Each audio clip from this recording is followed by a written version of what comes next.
Kush hin në xhenet hoxha? Valla, në xhenet Allahu subhanahu wa taala shpesh e përmend. Po, më shumë se 10 herë e përmend një pjesë që të ka të bëjnë me se kush do të hyjë në xhenet. Allahu subhanahu wa taala thot: "Innal ladhina amanu wa amilus salihati lahum jannatin." Ata të cilët kanë besuar. Pra fillimisht e përmend besimin. Nuk ka mundësi ti dikush në xhenet pa besim. Mirë po, mjafton edhe vetëm kaq? Jo, sepse neve jetojmë edhe me njerëz të tjerë. Prandaj duhet edhe pjesa që të amilus salihati. Këtë lloj të ajetit të Allahut subhanahu wa taala e ka përmendur më shumë se 10 herë në Kur'an Allahu subhanahu wa taala. Pra nuk ka mundësi njeriu të hyjë në xhenet nëse nuk e beson Allahun subhanahu wa taala dhe nëse nuk punon vepra të mira. Mirë po, te besimi në Allahun subhanahu wa taala, Allahu e përmend dhe na ka treguar edhe i dërguari sallallahu alaihi wasallam se ka shtylla. Pra besimi ka shtyllat e veta, po edhe Islami ka shtyllat e veta. Prandaj duhet mi plotësu shtyllat e Islamit, shtyllat e besimit e pastaj inshallah me lejen e Allahut do të hym në xhenet dhe me rahmetin e tij do të hym në xhenet. Pra kjo është ajo që e ka përmendur Allahu subhanahu wa taala edhe i dërguari i tij.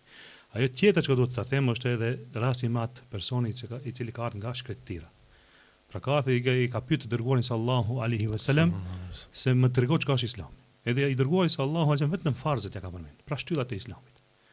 Edhe i ka thonë ai arabiu, pra ai njeriu bedevin, ka thonë, nëse unë nuk shtoj asgjë prej kësaj, edhe as nuk paksoj.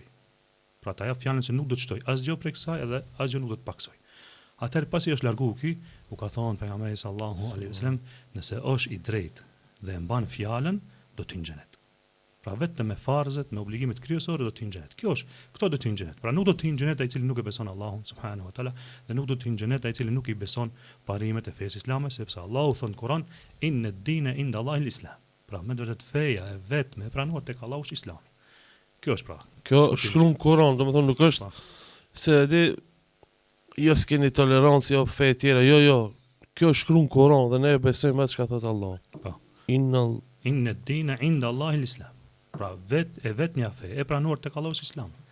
Dhe kjo ka shumë argumente pse. Ka shumë argumente pse është kjo, sepse Allahu subhanahu wa taala si përfund për marrë njerëzimin e ka dërguar vullën e profetëve. Që ka treguar se ai i cili i beson këtij dhe me atë çka ka ardhur këtij do të hyjë në xhenet. Ai i cili e refuzon dhe e kthen shpinën nuk ka mundësi ta shijon xhenetin asnjëherë. Kjo pra është nga ana e Allahut subhanahu wa taala. Allahu na bëft banor xhenetit.